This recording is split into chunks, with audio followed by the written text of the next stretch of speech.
ஆனந்த மேகங்கள் முழக்கமிடும் அருங்கொடை நாளிது. ஆனந்த மேகங்கள் முழக்கமிடும் அருங்கொடை நாளிது. அருள்மழை பொழியும் அன்பு கடலாம், அருள்மழை பொழியும் அன்பு கடலாம். அழைக்கும் தேவனில் மகிழ்வோம், அவர் திருப்பெயர் நாளும் புகழ்வோம் புகழ்வோம். ஆனந்த மேகங்கள் முழக்கமிடும் அருங்கொடை நாளிது. தந்தை மகன் தூய் ஆவியாரின் பெயராலே நம் ஆண்டவராகிய இயேசு கிறிஸ்துவின் அருளும் கடவுளின் அன்பும் தூய் ஆவியாரின் நட்புறவும் உங்கள் அனைவரோடும் இருப்பதாக. உம் ஆன்மாவோடும் இருப்பதாக. கிறிஸ்தேசுவுக்குள் பிரியமான அன்புமிக்க சகோதர சகோதரிகளே, பொது காலத்தின் 20ஆம் ஞாயிறு திருப்பலியிலே ஒன்றாக இணைந்து ஜெபித்துக் கொண்டிருக்கிறோம். சிறப்பாக இந்த திருப்பலியிலே கனானிய பெண்ணின் விசுவாசம் நம் அனைவருக்கும் இருக்கிறதா என்று சிந்தித்து பார்ப்போம். கிறிஸ்தவர்களாய் பிறப்பதனால் நமக்கு ஆண்டவருடைய ஆசீரும் அருளும் வந்துவிடுவதில்லை. மாறாக நம்முடைய வாழ்வு உண்மையான கிறிஸ்தவ வாழ்வாக இருக்கிறதா, நம்பிக்கை மிகுந்த வாழ்வாக இருக்கிறதா என்று சிந்தித்து பார்த்து, அவ்வாறு நம்முடைய வாழ்வு இல்லையெனில் ஆண்டவருடைய அருளையும் ஆசிரியம் பெற்றுக்கொள்ள உண்மையான கிறிஸ்தவர்களாக வாழ சிறப்பாக நம்மையும் நம்முடைய குடும்பத்தையும் திருப்பலியில் ஒப்புக் கொடுத்து நாம் உருக்கமாக ஜெபிப்போம். அன்புமிக்க சகோதர சகோதரிகளே, தூய மறை நிகழ்வுகளை கொண்டாட நாம் தகுதி பெறும் பொருட்டு நம் பாவங்களை ஏற்றுக்கொள்வோம்.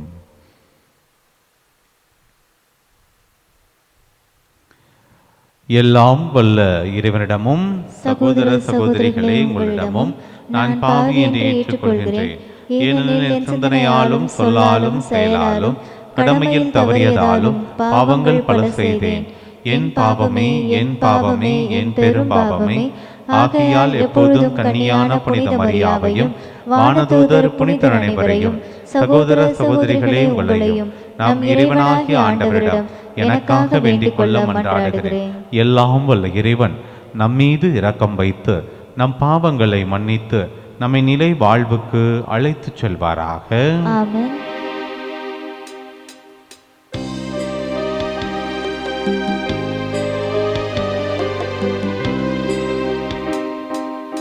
ஆண்டவரே இரக்கமாயிரும்.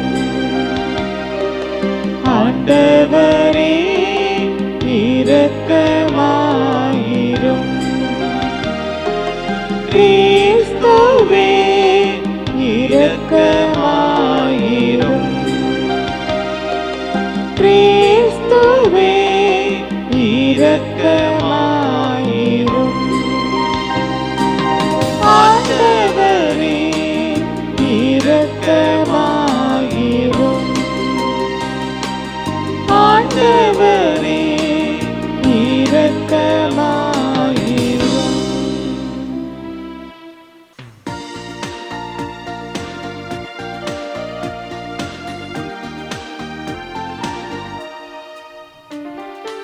உன்னதங்களிலே கடவுளுக்கு மாட்சி உண்டாகுக. உலகினிலே நல்மனத்தோருக்கு அமைதி உண்டாகுக. புகழுகின்றோம் யாம் உம்மையே, வாழ்த்துகின்றோம் இறைவனே. உமக்கு ஆராதனை புரிந்து உம்மை மாட்சிப்படுத்துகின்றோம் யாம். உமது மேலான மாட்சியின் பொருட்டு உமக்கு நன்றி கூறுகின்றோம். ஆண்டவராகிய இறைவனே, இணையில்லாத விண்ணரசே, ஆற்றல் அனைத்தும் கொண்டு இலங்கும் வல்ல தந்தை இறைவனே, ஒரே மகனாக உதித்த ஆண்டவர் இயேசு கிறிஸ்து இறைவனே, ஆண்டவரா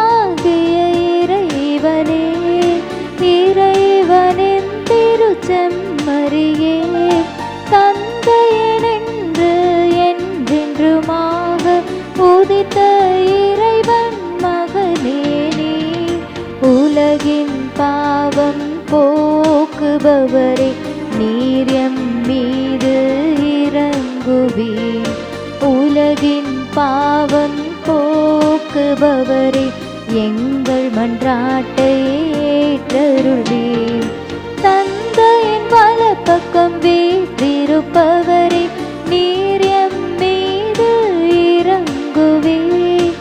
ஏனெனில் இயேசு கிறிஸ்துவே நீர் ஒருவரே தூயவர், நீர் ஒருவரே ஆண்டவர், நீர் ஒருவரே உன்னதர்.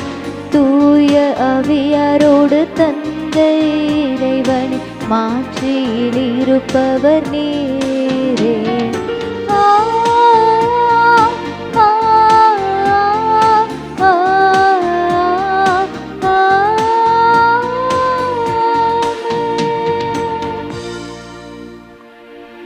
ஜெபிப்போமாக. இறைவா, உம்மை அன்பு செய்வோருக்கு கற்புலனாகாத பல்வேறு நன்மைகளை நீரே ஏற்பாடு செய்திருக்கின்றீர். எங்கள் இதயங்களில் உமது அன்பின் நிறைவை பொழிவதால் நாங்கள் உம்மை அனைத்திலும் அனைத்துக்கும் மேலாகவும் அன்பு செய்து எல்லா வகை மனித எதிர்பார்ப்புகளையும் கடந்து உம் வாக்குறுதிகளை பெற்றுக்கொள்வோமாக. உமோடு தூயாவியின் ஒன்றைப்பில் இறைவனா என்றென்றும் வாழ்ந்து ஆட்சி செய்கின்ற எங்கள் ஆண்டவராகிய இயேசு கிறிஸ்து வழியாக உம்மை மன்றாடுகின்றோம்.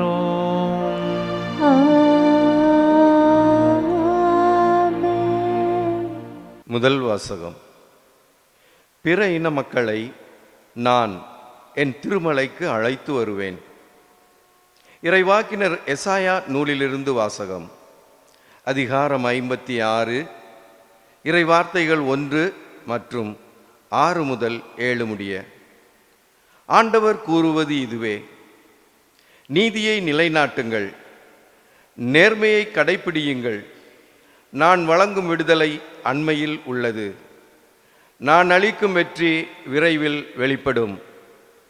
ஆண்டவருக்கு திருப்பணி செய்வதற்கும் அவர் பெயர் மீது அன்பு கூறுவதற்கும் அவர் தம் ஊழியராய் இருப்பதற்கும் தங்களை ஆண்டவரோடு இணைத்து கொண்டு ஓய்வு நாளை தீட்டுப்படுத்தாது கடைப்பிடித்து தம் உடன்படிக்கையை உறுதியாய் பற்றி கொள்ளும் பிற இன மக்களை குறித்து ஆண்டவர் கூறுவது: அவர்களை நான் என் திருமலைக்கு அழைத்து வருவேன்.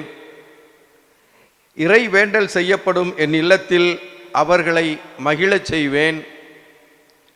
அவர்கள் படைக்கும் எரிபலிகளும் மற்ற பலிகளும் என் பீடத்தின் மேல் ஏற்றுக்கொள்ளப்படும்.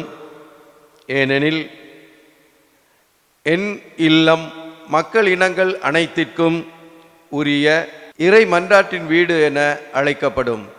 இது ஆண்டவர் வழங்கும் அருள்வாக்கு. இறைவனுக்கு நன்றி. பதிலுரை பாடல் பல்லவி. கடவுளே, மக்கள் இனத்தார் உம்மை புகழ்ந்து போற்றிடுவர். கடவுளே, மக்களினத்தார் உம்மை புகழ்ந்து போற்றிடுவர். கடவுளே,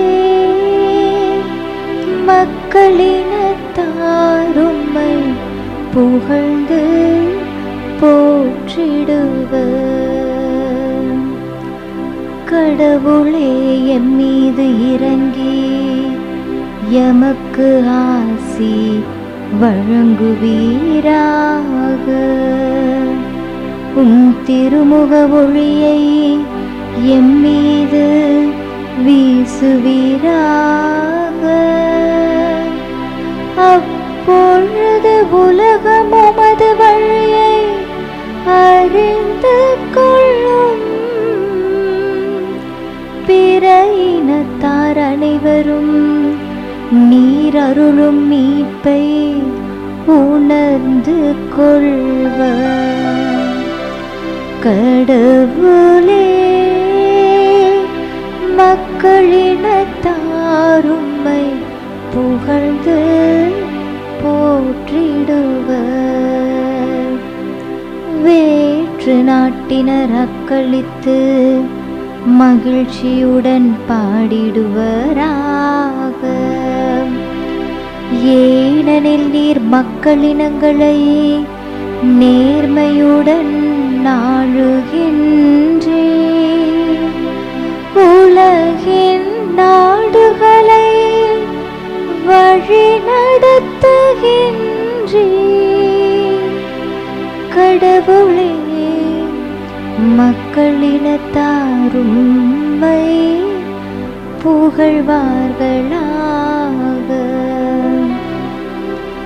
கடவுளே,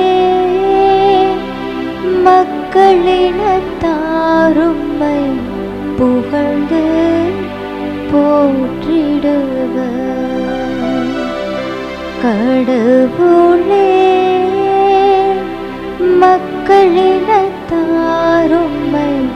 புகழ்ந்து போற்றிடுவர். இரண்டாம் வாசகம். கடவுள் தாம் விடுத்த அழைப்பையும் கொடுத்த அருள் கொடைகளையும் திரும்ப பெற்றுக்கொள்வதில்லை. திருத்தூதர் பவுல் ரோமையருக்கு எழுதிய திருமுகத்திலிருந்து வாசகம். அதிகாரம் 11, இறைவசனங்கள் 13 முதல் 15 மற்றும் 29 முதல் 32 வரை. சகோதர சகோதரிகளே, பிற இனத்தாராகிய உங்களுக்கு சொல்கிறேன், உங்களுக்கு திருத்தூதராய் இருக்கும் நான் என் பணியை குறித்து பெருமை கொள்கிறேன். இதன் வழியாய் என் இனத்தாருள் பொறாமையை தூண்டிவிட்டு அவர்களுள் சிலரையேனும் மீட்க முடியும் என நம்புகிறேன். யூதர்கள் தள்ளப்பட்ட போதே உலகம் கடவுளோடு ஒப்புரவாகியது என்றால் அவர்கள் அவரால் ஏற்றுக்கொள்ளப்படும் போது எப்படி இருக்கும்? இறந்தோர் உயிர் பெற்று எழுவர் என்று சொல்லலாம் அல்லவா? ஏனெனில் கடவுள் தாம் விடுத்த அழைப்பையும் கொடுத்த அருள் கொடைகளையும் திரும்ப பெற்றுக்கொள்வதில்லை. ஒரு காலத்தில் நீங்கள் கடவுளுக்கு கீழ்ப்படியாமல் இருந்தீர்கள். இப்பொழுது அவர்கள் கீழ்ப்படியாமல் இருப்பதால் நீங்கள் கடவுளின் இரக்கத்தை பெற்றுக்கொண்டீர்கள். அதுபோல இக்காலத்தில் நீங்கள் இரக்கத்திற்கு உரியவர்களாக இருக்கிறீர்கள். அவர்கள் கீழ்ப்படியாமல் இருக்கிறார்கள். ஆனால் அவர்களும் விரைவில் இரக்கம் பெற்றுக்கொள்வார்கள். அதன் பொருட்டே இவ்வாறு நடந்திருக்கிறது. ஏனெனில் அனைவருக்கும் இரக்கம் காட்டுவதற்காகவே கடவுள் அனைவரையும் கீழ்ப்படியாமைக்கு உட்படுத்தினார். ஆண்டவர் வழங்கும் அருள் வாக்கு. இறைவனுக்கு நன்றி.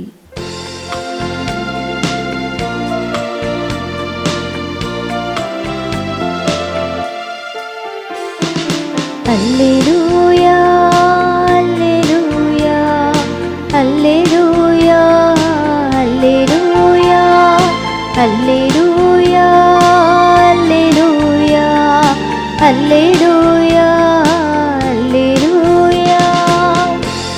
இயேசுவின் அரசு பற்றிய நற்செய்தியை பறைசாற்றினார். மக்களிடையே இருந்த நோய் நொடிகள் அனைத்தையும் குணமாக்கினார். அல்லேலூயா, அல்லேலூயா, அல்லேலூயா, அல்லேலூயா, அல்லேலூயா.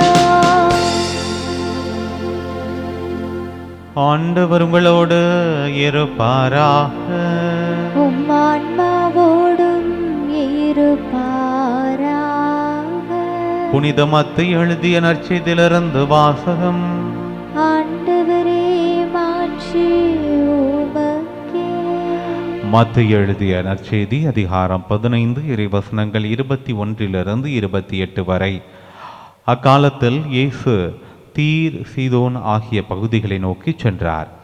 அவற்றின் எல்லை பகுதியில் வாழ்ந்து வந்த கனானிய பெண் ஒருவர் அவரிடம் வந்து, ஐயா, தாவீதின் மகனே, எனக்கு இரங்கும், என் மகள் பேய் பிடித்து கொடுமைக்கு உள்ளாகி இருக்கிறாள் என கதறினார். ஆனால் இயேசு அவரிடம் ஒரு வார்த்தை கூட மறுமொழியாக சொல்லவில்லை. சீடர்கள் அவரை அணுகி, நமக்கு பின்னால் கத்திக்கொண்டு வருகிறாரே, இவரை அனுப்பிவிடும் என வேண்டினர். அவரோ மறுமொழியாக, இஸ்ரேல் குலத்தாருள் காணாமற் போன ஆடுகளாய் இருப்போரிடமே நான் அனுப்பப்பட்டேன் என்றார். ஆனால் அப்பெண் அவர் முன் வந்து பணிந்து, ஐயா, எனக்கு உதவியருளும் என்றார். அவர் மறுமொழியாக, பிள்ளைகளுக்குரிய உணவை எடுத்து நாய்க்குட்டிகளுக்கு போடுவது முறையல்ல என்றார். உடனே அப்பெண், ஆம் ஐயா, ஆனாலும் தங்கள் உரிமையாளரின் மேசையிலிருந்து விழும் சிறு துண்டுகளை நாய்க்குட்டிகள் தின்னுமே என்றார். இயேசு மறுமொழியாக, அம்மா, உமது நம்பிக்கை பெரிது, நீர் விரும்பியவாறே உமக்கு நிகழட்டும் என்று அவரிடம் கூறினார். அந்நேரம் அவர் மகளின் பிணி நீங்கியது. ஆண்டவரின் அருள் வாக்கு. கிறிஸ்துவே உமக்கு புகழ். ஆராதனை வலையொலியின் அன்பு நேயர்களே, பொது காலத்தினுடைய 20வது ஞாயிறில் இருக்கிற நம்மை, குறிப்பாக அன்னையினுடைய விண்ணேற்ற பெருவிழாவை கொண்டாடி தேசத்தினுடைய சுதந்திர விழாவை பெருமகிழ்வோடு கொண்டாடி இந்த ஞாயிறை நாம் கொண்டாட மீண்டுமாக ஆலயத்திற்கு வந்திருக்கிறோம். இந்த இறை செய்தியை கேட்பதற்காக நாம் வந்திருக்கிறோம். இந்த மனநிலையோடு இந்த வார்த்தைகளை நாம் கேட்போம். இன்றைக்கு வாசிக்க கேட்ட நற்செய்தியின் அடிப்படையிலும் சரி, அல்லது முதல் 2 வாசகங்கள் அடிப்படையிலும் சரி, புறவினத்து மக்களுக்கும் இஸ்ரேல் இனத்திற்கும் இடையே இருக்கிற அந்த தொடர்பையும் அதற்கிடையே இருக்கிற வேறுபாட்டை பற்றியும் ஆண்டவர் நமக்கு சொல்லுகிறார். குறிப்பாக இன்றைக்கு வாசிக்க கேட்ட நற்செய்தி பகுதியை பார்க்கிற பொழுது கொஞ்சம் கேட்பதற்கு இது என்ன ஒரு விதமான எதிர்மறை சிந்தனையை கொடுப்பது போல இருக்கிறதே அப்படின்னு நமக்கு தோணலாம். என்ன, இயேசு இந்த சீர் சீதோன் பகுதிகள் வழியாக வருகிற பொழுது ஒரு தாயானவள் தன் மகளுக்காக பரிந்து கேட்கிறார். எப்படி கேட்கிறா பாருங்க, தாவீதின் மகனே எனக்கு இறங்கும், என் மகள் பேய் பிடித்து கொடுமைக்கு உள்ளாகி இருக்கிறாள் என்று அவள் கேட்கிறார். அந்த கேள்விக்கு ஆண்டவர் ஒரு வார்த்தை கூட மறுமொழி சொல்லவில்லை. அப்படின்றதுதான் அந்த அம்மாவுடைய கூக்குரலுக்கு இயேசுடைய முதல் பதில் அமைதியாக இருக்கிறது, சைலன்ஸ். அப்புறம் அந்த அம்மா கத்திக்கிட்டே வர்றதை பார்த்துட்டு கூட இருக்கிற சீடர்கள் எல்லோரும் சொல்லுகிறார்கள், பாருங்க இந்த அம்மா அப்பையிலேருந்து கூட கத்திக்கிட்டே வருது, ஒன்று இருக்குன்னு சொல்லுங்க அல்லது இல்லைன்னு சொல்லுங்க, சும்மா அதை கத்த விட்டுக்கிட்டே வரைய எங்களுக்கும் கேட்கறதுக்கு நியூசன்ஸாக இருக்குது, அது பார்க்கறதுக்கு நல்லா இல்லை, அது பாவமாகவும் இருக்குது, ஏதாவது ஒரு பதிலை சொல்லுங்க, முடியும் சொல்லுங்க, முடியாது சொல்லுங்க, இப்படி அமைதியாக வந்தீங்கன்னா எப்படி ஆண்டவரே அப்படின்னு சொன்ன உடனே ஆண்டவர் என்ன பதில் சொல்றாரு பாருங்க, இஸ்ரேல் குலத்தாருள் காணாமற் போன ஆடுகளா இருக்கிற இந்த இனத்து மக்களிடம் மட்டுமே நான் அனுப்பப்பட்டிருக்கிறேன் அப்படின்றத சொல்றாரு. அந்த அம்மா ஒரு உதவி கேட்குது அல்லது ஒரு ஃபேவர் கேட்குதுன்னே வச்சுக்கோங்களே, ஒன்று இருக்கு இல்லைன்னு சொல்லி அனுப்பியிருக்கலாம். ஆனால் அந்த அம்மாவை வச்சுக்கிட்டே அவர் என்ன செய்கிறாருன்னா இன்னொரு இனத்தை, அந்த கனானி அந்த புறவினத்தாருக்கு எப்போதுமே எதிராக பார்க்கப்படக்கூடிய அல்லது எப்பொழுதும் இந்த புறவினத்து மக்களை கீழ்நிலையில் வைத்து பார்க்கக்கூடிய 2ஆம் தர குடிமக்களாக வைத்து பார்க்கக்கூடிய இஸ்ரேல் மக்களை உயர்த்த வினமாக ஆண்டவர் சொல்கிறார், இந்த இஸ்ரேல் குலத்தாருள் காணாமற் போன இந்த ஆடுகளை கண்டுபிடிப்பதற்காகத்தான் நான் வந்திருக்கிறேன் என்று சொல்லி தன்னையே ஒரு யூதனாக அடையாளப்படுத்தக்கூடிய விதத்தில் இந்த வார்த்தை அமைந்திருக்கிறது. ஆனா பாருங்க, அந்த பொண்ணோட அந்த அம்மாவுடைய வார்த்தைகள் தான் மீண்டுமாக அந்த இடத்தில் பொறிக்கப்படுகிறது. அந்த பெண் முன்னாடி ஐயா எனக்கு உதவி செய்யுங்க, நீங்க அந்த இஸ்ரேல் மக்களை உயர்த்தி பேசுங்க, நீங்கள் காணாமற் போன ஆடுகளாக இருக்கிற அந்த இஸ்ரேல் மக்களுக்கு நீங்க முக்கியத்துவம் கொடுங்க, இப்ப எனக்கு அது முக்கியம் இல்லை, எனக்கு ஒரு பதில் சொல்லுங்க, என் மக பேய் பிடிச்சு கிடக்குறா, எனக்கு என்ன செய்ய முடியும், ஒரு உதவி செய்யுங்க அப்படின்னு கேட்குறாங்க. இப்ப இந்த பதில் தான் ரொம்பவும் மோசமான ஒரு பதில் போல நமக்கு தெரியும். ஆனால் அந்த இயேசுடைய வார்த்தைக்கு பின்பு ஒரு அர்த்தம் இருக்கிறது. பிள்ளைகளுக்குரிய உணவை எடுத்து நாய்க்குட்டிகளுக்கு போடுவது முறை அல்ல அப்படின்னு சொல்லப்பட்டிருக்கிறது. சில விவிலிய அறிஞர்கள் இங்கே சொல்லப்பட்டிருக்கிற இந்த நாய்க்குட்டி அப்படின்றது வீட்டு நாய் அப்படின்னும், சில பேர் அது தெருநாய் அப்படின்னும் விவிலியத்தில் இந்த விளக்கங்களை சற்று வித்தியாசப்படுத்தி கொடுக்கிறார்கள். ஆனால் நாய் தான், அதுல மாற்று கருத்து இல்லை. உடனே அந்த பெண் ஒரு சமூகத்துல ஒரு மனிதனா இருக்கக்கூடிய ஒரு மனித பிறவியை அதனிலும் குறைவறிவு கொண்ட ஒரு நாயோடு இயேசு ஆண்டவர் ஒப்பிட்டு பேசுகிற போதும் கூட அந்த பெண் சற்றும் கோபம் கொள்ளாமல் அல்லது சற்றும் நம்பிக்கையில் தளர்ந்து விடாமல் துணிந்து நின்று சொல்லுகிறாள், ஐயா, தங்கள் உரிமையாளரின் மேசையிலிருந்து விழக்கூடிய சிறு துண்டுகளை நாய்க்குட்டிகள் தின்னுமே என்று சொல்லுகிறார். அப்பத்தான் ஆண்டவர் சொல்லுகிறார், அம்மா உன்னுடைய நம்பிக்கை மிகப்பெரியது, நீ விரும்பியவாறே உமக்கு நடக்கட்டும் அப்படின்னு அந்த இடத்துல முடிகிறது. நம்பிக்கையினால் ஆண்டவருடைய மனதை வென்றெடுத்து தேர்ந்தெடுக்கப்பட்ட இனமாக இருக்கிற, வாக்களிக்கப்பட்ட இனமாக இருக்கிற அந்த இஸ்ரேல் இனத்தின் நம்பிக்கையை காட்டிலும் ஒருபடி மிஞ்சி நிற்கிறது இந்த கனானிய பெண்ணினுடைய நம்பிக்கை.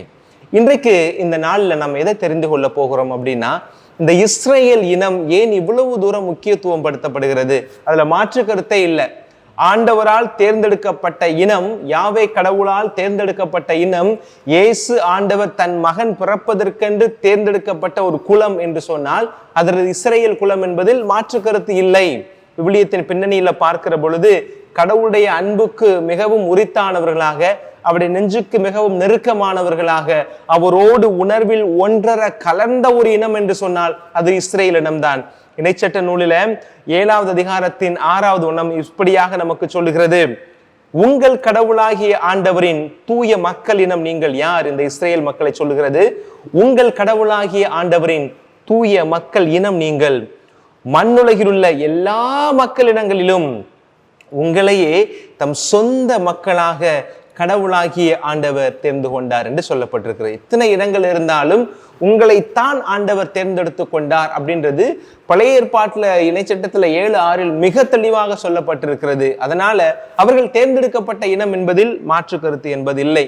அதே போல தொடக்க நூல் 12வது அதிகாரத்துல 1 முதல் 3 வரை இருக்கிற அந்த பகுதியை வாசிக்கிற பொழுது ஆண்டவர் ஆபிரகாமுக்கு ஒரு வாக்குத்தத்தத்தை கொடுக்கிறார். இத்தனை நாட்களாக நீனும் உன் மனைவி சாராவும் குழந்தை இல்லாமல் இருந்திருக்கிறீர்கள், இன்னும் முதற்கொண்டு நான் உனக்கு கொடுக்கிற வாக்குத்தத்தம், உன்னுடைய இனம் பழுகி பெருகும், வானத்து விண்மீனை போலையும் கடற்கரை மணலை போலவும் உன் இனத்தை பெருகச் செய்வேன் என்று சொல்லி அந்த இனத்தை தனக்கு சொந்தமான இனமாய் மாற்றிக்கொள்ளக்கூடிய அந்த உடன்படிக்கையின் வார்த்தையை ஆண்டவர் அந்த இடத்தில் சொல்லுவதிலிருந்து தெரிகிறது, இஸ்ரேல் இனம் தேர்ந்தெடுக்கப்பட்ட இனம்தான். எசாயா புத்தகம் 41வது அதிகாரத்தில் இருக்கிற 8வது வசனம் அங்கே பார்க்கிறோம், நீயோ இஸ்ரேலே என் அடியவனே, நான் தேர்ந்தெடுத்த யாக்கோபே, என் அன்பின் ஆபிரகாமின் வழிமரபே, என் அன்புக்குரிய ஆபிரகாமின் வழிமரபே என்று சொல்லி யாக்கோபு, யோசேப்பு, ஆபிரகாம் இவர்களை எல்லாம் இணைத்து சொல்லுகிற பொழுது இந்த குலமுதோர்களுடைய வழி வருகின்ற என் அன்பிற்குரிய இனமே என்று ஆண்டவர் சொல்வதிலிருந்து தெரிகிறது, இஸ்ரேல் இனம் தேர்ந்தெடுக்கப்பட்ட இனம்தான். அதே தொடர்ந்து மீண்டுமாக ஒரு இறைவார்த்தை பார்த்தோம் என்றால் திருப்பாடல் 135 4வது வசனத்தில் வாசிக்கிறோம், ஆண்டவர் யாக்கோபை தனக்கென்று தேர்ந்தெடுத்து கொண்டார், இஸ்ரேலை தமக்குரிய தனி சொத்தாக அவர் தேர்ந்தெடுத்தார். பார்த்துக்கோங்க, எல்லோருமே கடவுளுடைய பிள்ளைகள் தான், அதில் மாற்று கருத்து இல்லை. உருவிலும் சாயலிலும் மனித இனத்தில் இருக்கிற எல்லோரும் படைக்கப்பட்டிருக்கிற ஒவ்வொருவரும் கடவுளுடைய பிள்ளைகள் தான் என்றாலும் கூட இந்த இஸ்ரேல் இனம் என்பது அவருடைய தனி சொத்தாக வைத்திருக்கிறார் என்பதை திருப்பாடல் ஆசிரியருடைய வாயினின்று நாம் கேட்கிறோம். இதிலிருந்தும் தெரிகிறது இஸ்ரேல் இனம் தேர்ந்தெடுக்கப்பட்ட இனம்தான். ஆனால் அதை பாருங்க, அதனால தான் என்னவோ தெரியல, இன்றளவும் இந்த இஸ்ரேல் இனம் எவ்வளவு வேதனைகளை, எவ்வளவு கொடுமைகளை, ஒடுக்குமுறைகளை சந்தித்த போதும் கூட இன்றளவும் உலகத்தை இயக்கக்கூடிய ஒரு உன்னதமான உயரிய சக்தியாக இந்த இஸ்ரேலர்கள் தான் இன்றைக்கும் இருக்கிறார்கள், இந்த யூத சமூகத்தவர்கள் தான் இருக்கிறார்கள். அதன் அடிப்படையில் பார்க்கிறோம்னா இன்றைக்கு கூகுளுடைய கணக்கெடுப்பின்படி பார்க்கிற பொழுது உலகத்துல மொத்தமாவே 7 ரொம்ப கூட இல்லை பாருங்க, எத்தனை சதவீத மக்கள் வாழுகிறார்கள் உலக அளவில்னா 16 மில்லியன் யூதர்கள் வாழுகிறார்கள். வெறும் 16 மில்லியன் தான். மிஞ்சி போனா 1,60,00,000 பேர் அந்த கணக்கு தான் வரும். அதுல கணக்கு நம்ம மில்லியன் இல்லாம கோடிகள்ல பார்த்தோம்னா 1,60,00,000 16 மில்லியன் மக்கள் தொகை தான் யாரு இந்த யூதர்களாக இருக்கிறார்கள். அதுல எங்க அதிகமாக வாழுகிறார்கள் நாம நினைச்சுக்கிட்டு இருப்போம், இஸ்ரேல்ல தான் அதிகமான யூதர்கள் வாழுகிறார்கள் என்று நினைப்போம். ஆனால் கணக்கு நம்முடைய ஸ்டாட்டிஸ்டிக்ஸ் ரிப்போர்ட் என்ன சொல்லுது அப்படின்னா, யூதர்கள் அதிகமாக வாழக்கூடிய முதல் நாடு, அதை சொன்னா தெரிஞ்சிடும் ஏன் இந்த நாடு இவ்வளவு தூரம் வலிமையான நாடாக இருக்கிறது. இதை சொன்ன உடனே நீங்க சொல்லுவீங்க, இந்த நாடு பொருளாதாரத்திலும் அறிவியலிலும் விஞ்ஞானத்திலும் எல்லா நிலைகளிலும் உயர்ந்து நிற்பதற்கு காரணம் அந்த நாட்டில் வாழக்கூடிய யூதர்கள் தான். உலகத்திலேயே யூதர்கள் அதிகமாக வாழக்கூடிய நாடாக முதலிடத்தில் அமெரிக்கா இருக்கிறது. 7.5 மில்லியன் மக்கள் அங்க வாழ்கிறார்கள். அப்ப இங்க பாருங்க, இந்த யூத இனம் சந்திக்காத அழிவுக்குரிய காரியங்கள், இந்த யூத இனத்தை அழிப்பதற்கு பல படையெடுப்புகள் முன் வந்தது, அழிப்பதற்கு எண்ணம் கொண்ட அரசுகளும் பேரரசுகளும் வந்தன. ஆனால் அவையெல்லாம் முறியடிக்கப்பட்டிருக்கிறது. ஒரு 4 முக்கியமான படையெடுப்புகளும் 4 முக்கியமான சோதனை காலங்கள் இந்த இஸ்ரேலுக்கு எப்போது வந்துச்சுன்னா, ஒன்று 7வது நூற்றாண்டு இயேசு பிறப்பதற்கு முன்பாக 7வது நூற்றாண்டு கிமு 722 விவிலியத்தின் அடிப்படையில் அசீரிய படையெடுப்பினால் இந்த யூத சமூகமானது, தேர்ந்தெடுக்கப்பட்ட இஸ்ரேல் சமூகம் சிதறண்டு போனது, அசீரியன் எக்ஸைல். அதை தொடர்ந்து பாபிலோனியருடைய படையெடுப்பினால் இந்த எருசலேம் ஆலயம் முழுவதுமாக இடிப்பதற்கு முயற்சி செய்து அதை இடிக்கவும் செய்தார்கள். இயேசு பிறப்பதற்கு 500 ஆண்டுகளுக்கு முன்பாக 586 கிமுவில் அதுவும் நடைபெற்றது. பாபிலோனியன் டெஸ்ட்ரக்ஷன் என்று அதை சொல்கிறார்கள். அதை தொடர்ந்துதான் எருசலேம் ஆலயம் இடிக்கப்படுகிறது. எப்போது? அந்த ரோமையர்களால் இடிக்கப்படுகிறது. இயேசு பிறப்புக்கு பிறகு 70வது நூற்றாண்டுல 70வது ஆண்டில மீண்டுமாக அப்பேற்பட்ட மிகப்பெரிய ஒரு பேரழிவை இந்த இஸ்ரேல் சமூகம் சந்தித்தது, யூத சமூகம் சந்தித்தது. அதை கடந்து வரலாற்றில் மிக சமீபமாக நம் எல்லோருக்கும் தெரிந்த ஒரு காரியம், 2ஆம் உலகப் போரின் போதில அடால்ஃப் ஹிட்லர் பெரும் வேக்கை கொண்டு, பெரும் படை கொண்டு அந்த இஸ்ரேல் மக்களை துடைத்து அழிக்க வேண்டும் என்கிற எண்ணத்தோடு தான் இந்த 2ஆம் உலகப் போரையை முன்னின்று நடத்தினான் என்பது வரலாறு நமக்கு சொல்லுகிற ஒரு பாடம். இத்தனை படையெடுப்புகளை தாண்டியும் அந்த இனம் இன்றைக்கு வரை வாழ்ந்து கொண்டிருக்கிறது. அந்த மதம் இன்றைக்கும் இருந்து கொண்டுதான் இருக்கிறது. காரணம், அது கடவுளால் தேர்ந்தெடுக்கப்பட்ட இனம். அதையும் கடந்து நம் ஆண்டவர் இயேசு கிறிஸ்து பிறந்த ஒரு மதமும் இனமுமாய் அது இருக்கிறது. இன்னைக்குமே நான் யோசிச்சு பார்க்கிறேன், மற்ற எல்லா மதங்களுமே என்ன செய்கிறாங்க அப்படின்னா எவாஞ்சலைசேஷன் பண்ணுகிறார்கள், மறைபரப்பை செய்கிறார்கள். கத்தோலிக்க திருச்சபையில நாம் அதை வைத்திருக்கிறோம், மறைபரப்பு ஞாயிறு என்று வைத்திருக்கிறோம், மறைபரப்பு பணியாளர்கள் என்று இருக்கிறோம். என்னை போல வெளிநாடுகள் இருக்கக்கூடியவர்களுக்கெல்லாம் நம்ம வைத்திருக்கிற ஒரு சிறப்பு பெயர் என்னன்னா மறைபரப்பு பணியாளர்கள், மிஷனரிஸ் அப்படின்னு நாம சொல்றோம். யூத சமூகத்துல இஸ்ரேல்கள் எப்போதுமே அவர்கள் மறைபரப்பு செய்வதே இல்லை. யூதர்கள் ஒருபோதும் யாரையும் மறைபரப்பு பணி செய்து கன்வெர்ட் பண்றதில்லை, மதம் மாற்றும் பணியை செய்வதில்லை. ஏன்?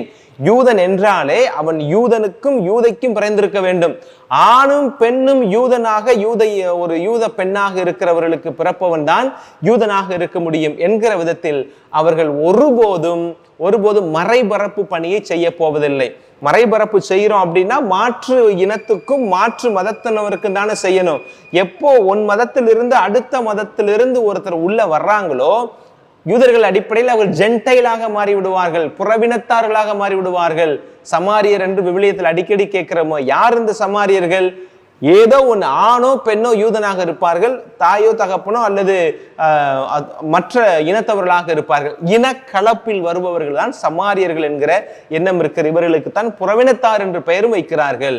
அதனால தான் யூதர்கள் ஒருபோதும் மறைபரப்பு செய்வதில் இருந்தாலும் அந்த மதம் இன்றைக்கு வரை இருக்கிறது. அதற்கு காரணம் நான் நம்புவது அது கடவுளால் தேர்ந்தெடுக்கப்பட்ட இனம். அதே நேரத்தில் நம் ஆண்டவர் இயேசு கிறிஸ்து பிறந்த மதமாய் அது இருப்பதனால், அது கிறிஸ்துவோடு தொடர்புடைய ஒரு மதமாக இருப்பதனால் அதற்கும் ஒருபோதும் அழிவில்லை என்பதை நான் கண்டுணர்ந்து கொள்கிறேன். ஆக இப்ப நாம் தெரிந்து கொள்ள வேண்டிய வித்தியாசம் என்னன்னா, ஒரு இனம் அவருடைய இயேசுவுக்கு கடவுளுக்கு ஏற்புடையவாய் இருக்கிறது. எப்படி? ஒரு இனம் இரத்தத்தினால், த்ரூ பிளட் இயேசு ஒரு இனமானது தன்னுடைய இனத்தின் இரத்தத்தினால் கடவுளுக்கு ஏற்புடைய ஒரு இனமாக இருக்கிறது. மற்றொரு இனம் நம்பிக்கையினால் கடவுளுக்கு ஏற்புடைய ஒரு இனமாக இருக்கிறது. இப்ப கேள்வி வருகிறது, இதில் எதில் சிறந்தது? இரத்த உறவினால் கடவுளுக்கு ஏற்புடையவனாக இருப்பது சிறப்பானதா, அல்லது கொண்ட நம்பிக்கையினால் கடவுளுக்கு ஏற்புடையவனாக இருப்பது சிறப்பானதா என்றால், நம்பிக்கையினால் கடவுளுக்கு ஏற்புடையவராக இருப்பதைத்தான் விவிலியம் சிறப்பாக எடுத்து சொல்லுகிறது. ஒரு சில விவிலிய வசனங்களை நான் உங்களோடு பகிர்ந்து கொள்ளலாம் என்று நினைக்கிறேன். கடவுள் ஆபிரகாமை அழைத்தார். எதற்காக அழைத்தார் அப்படின்றத நம்ம பார்க்கணும். அவர் ரொம்ப பெரிய பணக்காரராக இருந்தார் அப்படின்றதுக்காண்டி அழைத்தாரா? இல்லை. அல்லது ரொம்ப நேர்மையாளராக இருக்கிறார் அப்படின்றதுக்காண்டி அழைத்தாரா? இல்லை. அவள் நம்பிக்கை கொண்டவராக இருந்தார். அதனால தான் ஆபிரகாமுக்கு நம்பிக்கையின் தந்தை என்று சொல்லுகிறோம். அதனால ஒரு இனத்தில் பிறந்து விட்டோம் என்பதற்காக அல்ல, செயல்பாட்டினால் நாம் கடவுளுக்கு ஏற்புடையவர்களாக இருக்க வேண்டும். நம்பிக்கையில், அதுலதான் இந்த கனானிய பெண் தன்னுடைய நம்பிக்கையினால் ஆண்டவருக்கு ஏற்புடைய ஒரு மகளாய் தன்னை நிரூபித்து அதிசயத்தை கண்டுகொள்ளக்கூடிய ஒரு நிலைக்கு தன்னை உயர்த்தி கொள்கிறார். இன்னைக்கு வாசிக்கப்பட்ட முதல் வாசகத்துல வாசிங்கன்னா ரொம்ப அழகாக சொல்லப்பட்டிருக்கிறது. என்ன சொல்லப்பட்டிருக்கிறது? அவர்களைனா யாரு? அந்த புறவினத்து மக்களை ஏசாயா சொல்லுகிறார் ஆண்டவருடைய வாக்காக, புறவினத்து மக்களை நான் என் திருமுலைக்கு அழைத்து வருவேன், இறைவேண்டல் செய்யப்படும் என் இல்லத்தில் அவர்களை மகிழச் செய்வேன், அவர்கள் படைக்கும் எரிபலிகளும் மற்ற பலிகளும் என் பீடத்தின் மேல் ஏற்றுக்கொள்ளப்படும், ஏனெனில் என் இல்லம் மக்களினங்கள் அனைத்திற்கும் உரிய இறை வேண்டலின் வீடு. மக்களினங்கள் அனைத்திற்கும் உரிய அப்படின்னு சொல்லி ஒரு இன்க்ளூசிவ் சர்ச் அப்படின்றத திருச்சபை முன்னிறுத்துகிறது. ஆண்டவரும் அந்த இடத்துல அதை முன்னிறுத்துகிறார். அதைத்தான் கத்தோலிக்க திருச்சபை அந்த யூத இனத்திலிருந்து மாறுபட்டு சொல்ல முடியாது, அதனுடைய நீட்சியாக வந்திருக்கக்கூடிய அந்த கிறிஸ்தவ மதம் எந்த நிலையில மாறுபட்டு நிற்குது அப்படின்னா, இட்ஸ் அன் இன்க்ளூசிவ் சர்ச். கத்தோலிக்க திருச்சபையில் கடவுளுடைய இல்லம் என்பது இது அனைவருக்குமான ஒன்று. நீங்கள் இப்போ ஒரு இந்து கோயிலுக்கு போறீங்க அப்படின்னு சொன்னா கர்ப்பகிரகம்னு ஒன்று வைத்திருப்பார்கள், அதுக்குள்ளதான் நம்ம போக முடியாது. ஏன்? அந்த இந்து சமூகத்தில் இருக்கிற பெண்களுக்கே ஒரு சில இடங்களில் போகக்கூடாது என்பது அவர்களுடைய வழிபாட்டின் அடிப்படையில, தெய்வ நம்பிக்கையின் அடிப்படையில் அவர் வைத்திருக்கிறார்கள். அதை கேள்விக்குட்படுத்துவதில் நியாயமில்லை, அது அவருடைய நம்பிக்கை. இஸ்லாமியர்களும் கூட தங்களுக்கென்று ஒரு சில சிறப்பு இடங்களை அவர்களுடைய மசூதிகளில் வைத்திருப்பார்கள், அந்த இடத்துக்கு நம்ம போக முடியாது. ஆனால் கத்தோலிக்க திருச்சபையில் அப்படி இல்லைங்க. யாரு வேணாலும் அந்த ஆலயத்திற்குள் வரலாம், யாரு வேணாலும் அந்த இடத்துல ஜெபிக்கலாம். ஆலயத்தின் பீடம் என்பது குருக்களுக்காக, பலி செலுத்தக்கூடியவர்களுக்காக வைக்கப்பட்டிருக்கிற இடம். அந்த இடத்தில் குருவானவர் கடவுளின் பதிலாளாய் நிற்கிறார். அந்த குருவாகுவதற்கு கத்தோலிக்க திருச்சபையில் இன்னார்தான் ஆகணும் இன்னார்தான் ஆகணும் இல்லை. ஏனென்றால் கத்தோலிக்க திருச்சபை ஒரு இன்க்ளூசிவ் சர்ச், மக்களினங்கள் அனைத்திற்கும் உரிய ஒரு இறை வேண்டலின் வீடு என்பதை அந்த இடத்தில் சொல்வதிலிருந்து தெரிகிறது. இரத்தத்தினால் வருகிற ஏற்புடைமையை காட்டிலும் நம்பிக்கையினால் வருகிற ஏற்புடைமை மேலானது என்பதை ஆண்டவர் நமக்கு சொல்லுகிறார். ரோமேயர் திருமுகம் 4வது அதிகாரத்துல 3வது வசனம், ஆபிரகாம் கடவுள் மீது நம்பிக்கை கொண்டார், அதை கடவுள் அவருக்கு நீதியாக கருதினார். அதான் கொஞ்ச நேரத்துக்கு முன்னாடி நான் சொன்னேன். ரோமேயர் திருமுகத்துல பவுலடியார் ஆபிரகாமை பற்றி சொல்லுகிற பொழுது சொல்லுகிறார், ஆபிரகாம் கடவுள் மீது நம்பிக்கை கொண்டார், அதனால தான் கடவுள் அவருக்கு நீதியான ஒரு காரியத்தை செய்து அந்த இனத்தை பெருகச் செய்தார். ஆக இன்னைக்கு இந்த கேள்வியை நம்ம எல்லோருமே உள்ளத்தில் நிறுத்தி கொள்ள வேண்டும். அதுவும் முக்கியமா ஒரு கத்தோலிக்க கிறிஸ்தவனாக இருக்கிற நாம் எல்லாருமே ஒரு விதத்தில் ஏற்புடைமைக்கு, கடவுளுக்கு அருகாமையில் இருப்பதற்கான ஒரு வாய்ப்பை பெற்றிருக்கிறோம் திருமுழுக்கின் மூலமாக. இன்னைக்கு நான் என்ன தனிப்பட்ட விதத்தில் நினைச்சு பார்க்கிறேன், ஒரு குருவானவர் அப்படின்றதுனால ஒவ்வொரு நாளும் பலி செலுத்தக்கூடிய பெரும் பாக்கியத்தை, அந்த பேரிரக்கத்தை கடவுள் எனக்கு கொடுத்திருக்கிறார் அப்படின்றதுனால, ஓரளவு விவிலியத்தில் உள்ள காரியங்களை தெரிந்து கொள்வதற்கு இறையிலை படித்திருக்கிறேன் என்பதனால நான் கடவுளுக்கு ஏற்புடையவனாக மாறிவிட முடியாது. இவையெல்லாம் இறைவன் எனக்கு கொடுத்திருக்கிற சிறப்பு வழிமுறைகள் அல்லது சிறப்பு சாதனங்கள். எதற்காக? கடவுளுக்கு நான் ஏற்புடையவனாக இருப்பதற்கு. அதே போல கிறிஸ்தவனாக இருக்கிற நீங்கள் ஒவ்வொருவரும் நினைத்து பார்க்க வேண்டும், எந்த விதத்தில் நான் கடவுளுக்கு ஏற்புடையவனாக இருக்கிறேன்? என்னுடைய கிறிஸ்தவம் என்கிற பெயரினால் மட்டுமா, அல்லது என்னுடைய செயலினால், என்னுடைய நம்பிக்கையினால் அப்படின்றத நம்ம பார்க்க வேண்டும்.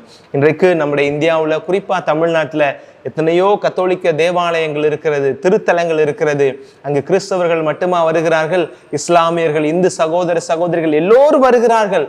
ஆண்டுடைய ஆசீர்வாதத்தை நிறைவாக பெற்றுக்கொண்டு செல்கிறார்கள். இப்போலாம் வேளாங்கண்ணியில பயங்கரமா மக்கள் கூட்டம் திருவிழாவுக்கு போய் கொண்டிருக்கக்கூடிய காலங்கள் இது. அப்பெல்லாம் நீங்க பாத்தீங்கன்னா, நான் 2015 திருத்தொண்டராக இருக்கிற பொழுது என்னோடு படித்த என்னுடைய குருமடத்திலிருந்து 22 திருத்தொண்டர்களும் கப்புச்சின் திருத்தொண்டர்கள் நாங்கள் திருத்தொண்டர் பணிக்காக அங்கு சென்றிருந்தோம். அப்பொழுதுதான் நான் பார்த்தேன், அந்த கூட்டம் அவ்வளவு பெரிய கூட்டம் இருக்குதே, அந்த கூட்டத்துல கத்தோலிக்கருக்கு இணையாக இஸ்லாமியர்களும் இந்து சகோதர சகோதரிகளும் அந்த திருவிழாவை கொண்டாட வருகிறார்கள். அன்னையிடம் வேண்டிக் கொள்கிறார்கள். அன்னை அவர்களுக்காகவும் பரிந்து பேசி தன் மகனிடமிருந்து பெற்றுக் கொடுக்கிறார்.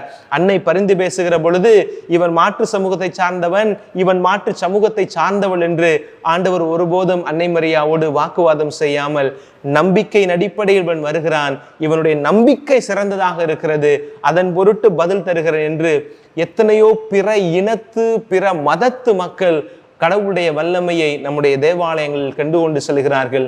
இவர்களெல்லாம் பார்க்கிற பொழுது நாமே நினைத்து பார்ப்போம், அவர்களுக்கெல்லாம் நடக்கிறது எனக்கு நடக்கலையே அப்படின்னு நினைக்கிற பொழுது ஒரு எண்ணம் நமக்குள்ள என்னன்னா, கிறிஸ்தவனா இருக்கிற எனக்கு நடக்க மாட்டேன்னுதே, ஆனால் ஒரு இந்து சகோதரனுக்கு ஆண்டவர் அதிசயம் செய்கிறாரே அப்படின்னு நினைக்கிற பொழுது நம்ம இந்த ஒரு வசனத்தை நினைச்சு பார்க்கணும்.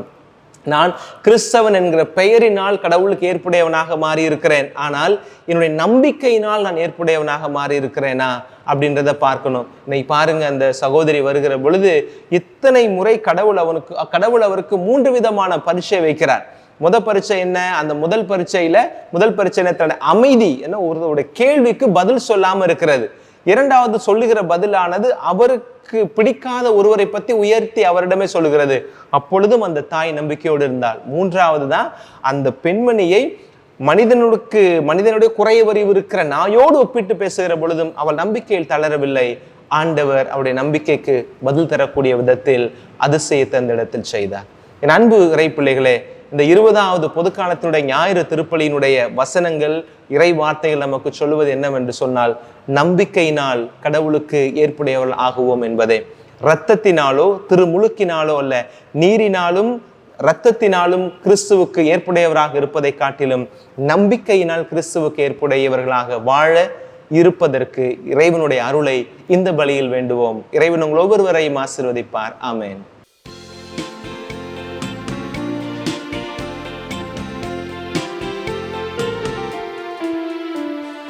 விண்ணையும் மண்ணையும் படைத்தவரா கடவுள் ஒருவர் இருக்கின்றார். தந்தை மகன் தூய ஆவியராய் ஒன்றாய் வாழ்வோரை நம்புகிறேன். தூய ஆவியின் வல்லமையாய் இறை மகன் நமக்காய் மனிதரானா கண்ணே மரியிடம் பிறந்தவரா இயேசுவை உறுதியாய் நம்புகிறேன். லாத்துவின் ஆட்சியில் பாடுபட்டார், சிலுவையில் இறந்து அடக்கப்பட்டார், 3ஆம் நாளில் உயிர் தெழுந்தார், இறப்பின் மீதே வெற்றி கொண்டார். விண்ணகம் வாழும் தந்தையிடம் அரியணை கொண்டு இருக்கின்றார். உலகம் முடியும் காலத்திலே நடுவரை திரும்பவும் வந்திடுவார். தூய ஆவியாரை நம்புகிறேன், பாரினில் அவர் துணை வேண்டுகிறேன். பாவ மன்னிப்பில் தூய்மை பெற்று பரிகார வாழ்வில் நிலைத்திடுவேன். திரு அவை உரைப்பதை நம்புகிறேன், புனிதர்கள் உறவை நம்புகிறேன். உடலின் உயிர்ப்பை நிலை வாழ்வை உறுதியுடனே நம்புகிறேன்.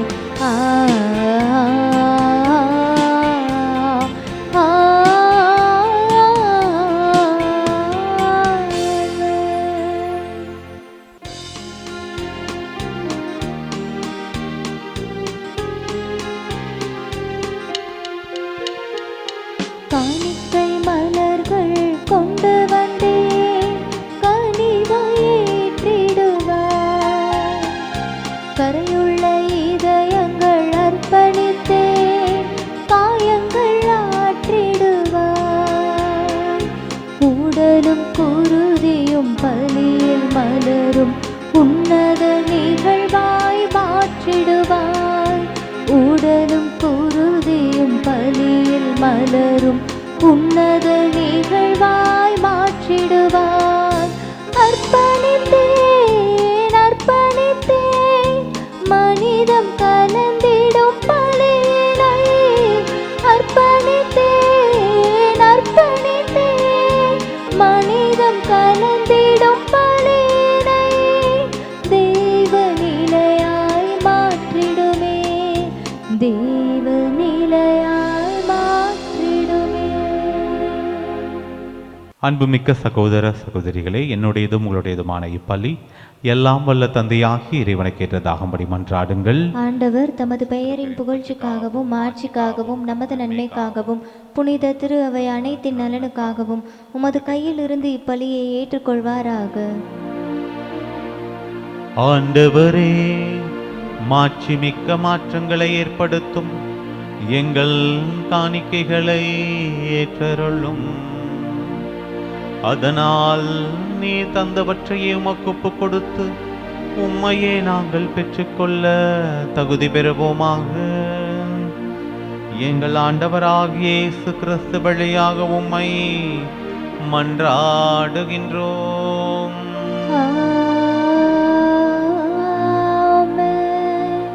ஆண்டவர் உங்களோடு இருப்பாராக. உம்மான்மாவோடும் இருப்பாராக. இதயங்களை மேலே எழுப்புங்கள். ஆண்டவரிடம் எழுப்பியுள்ளோம். நம் இறைவனாகிய ஆண்டவருக்கு நன்றி கூறுவோம். அது தகுதியும் நீதியுமானது. ஆண்டவரே, தூயவரான தந்தையே, என்றும் உள்ள எல்லாம் வல்ல இறைவா, என்னாலும் எவ்விடத்திலும் நாங்கள் உமக்கு நன்றி செலுத்துவது மெய்யாகவே தகுதியும் நீதியுமாகும். எங்கள் கடமையை மீட்புக்குரிய செயலுமாகும். நாங்கள் வாழ்வதும் எங்குவதும் இருப்பதும் உம்மிலேதான்.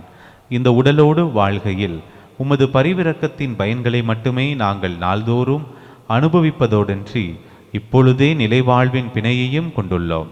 ஏனெனில் உம் ஆவியாரின் முதற்கனிகளை பெற்றுக்கொள்ள நாங்கள் பாஸ்கா மறைநிகழ்வின் பயன் எங்களுக்கு என்றும் உண்டு என நம்புகின்றோம். அந்த ஆவியார் வழியாகவே நீர் இயேசுவை சாவினின்று உயிர்த்தெழச் செய்தீர்.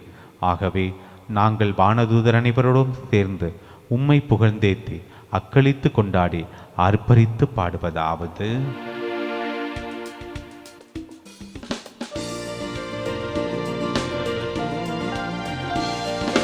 தூயவர் தூயவர் தூயவர் வான்படைகளின் கடவுளாம் ஆண்டவர்.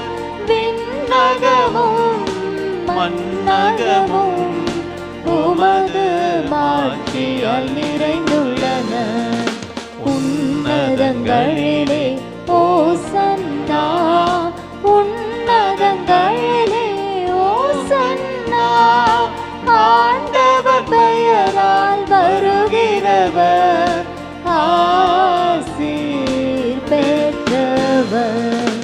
உன்னதங்களிலே ஓசன்னா, உன்னதங்களிலே ஓசன்னா.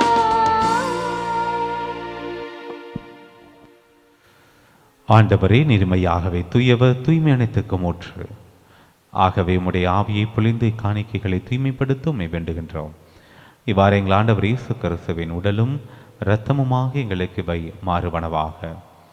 அவர் பாடுபட உளம் கனிந்து தம்மை கையளித்த போது அப்பத்தை எடுத்து நன்றி செலுத்தி அதை பிட்டு தம் சீடர்களுக்கு அளித்து அவர் கூறியதாவது: அனைவரும் இதிலிருந்து பெற்று உண்ணுங்கள், ஏனெனில் இது உங்களுக்காக கையளிக்கப்படும் என் உடல்.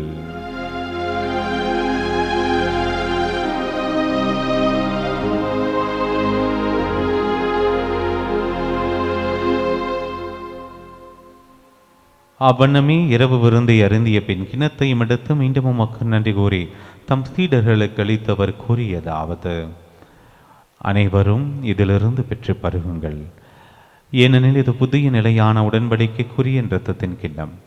இது பாவ மன்னிப்புக்கென்று உங்களுக்காகவும் பலருக்காகவும் சிந்தப்படும். இதை என் நினைவாக செய்யுங்கள்.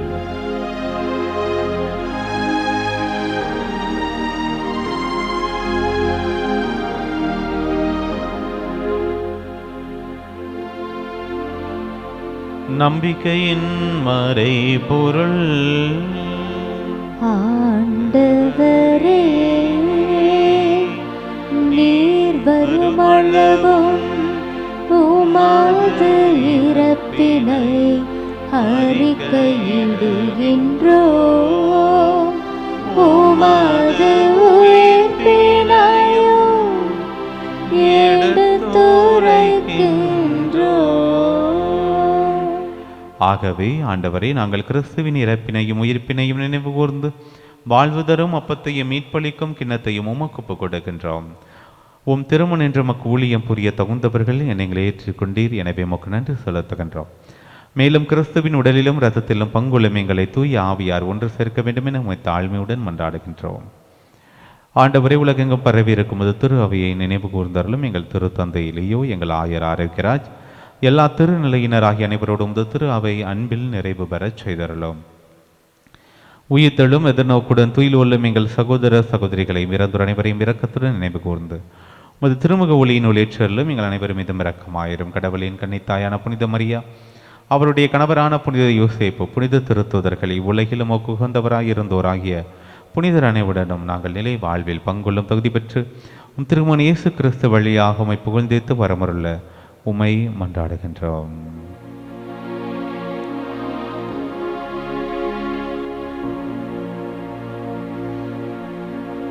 இவர் வழியாக இவரோடு இவரில் எல்லாம் வல்ல இறைவனாகிய தந்தையே, தூய ஆவியாரின் ஒன்றிப்பில் எல்லா புகழும் மாட்சியும் என்றென்றும் உமக்கு உரியதே. ஆமென், ஆமென், ஆமென்.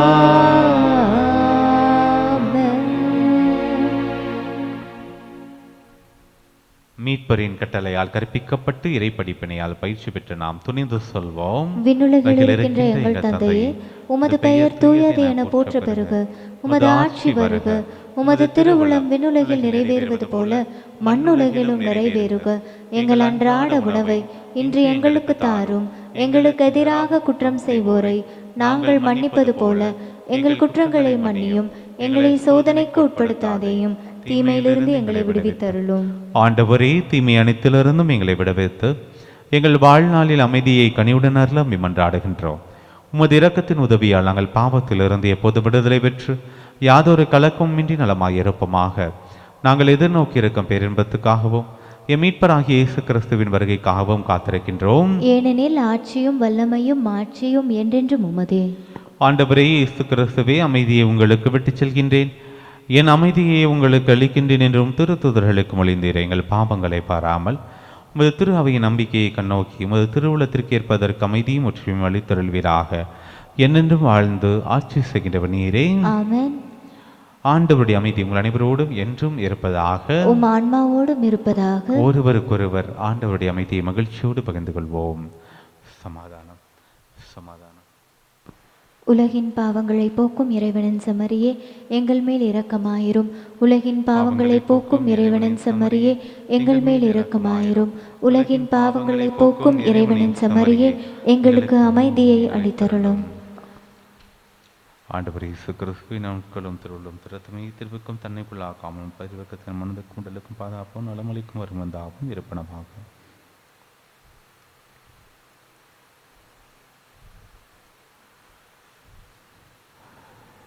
இதோ இறைவனின் செம்மறி, இவரை உலகின் பாவங்களை போக்குபவர்.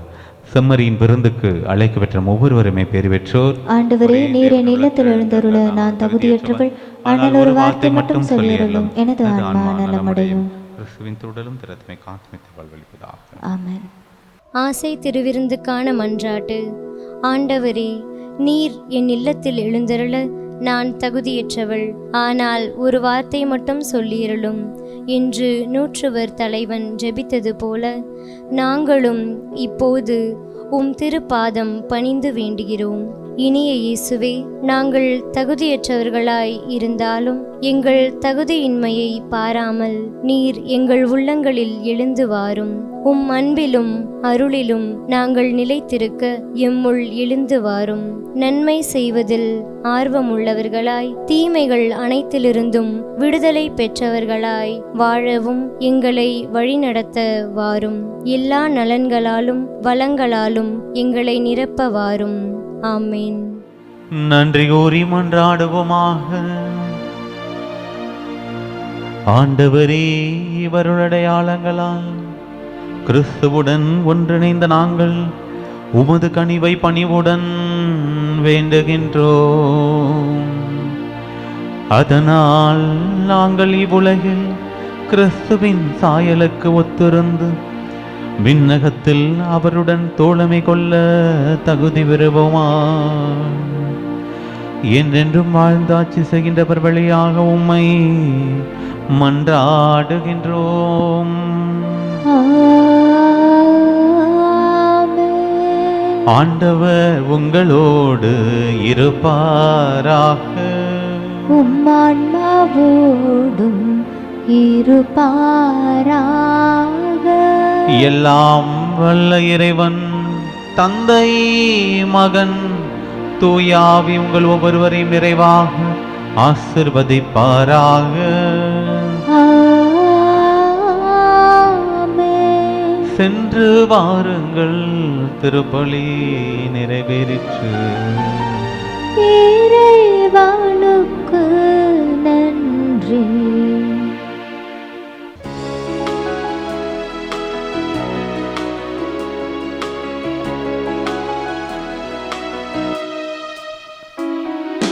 மாறாழகே தாய்மறி, குறையான்பே முழுமதி.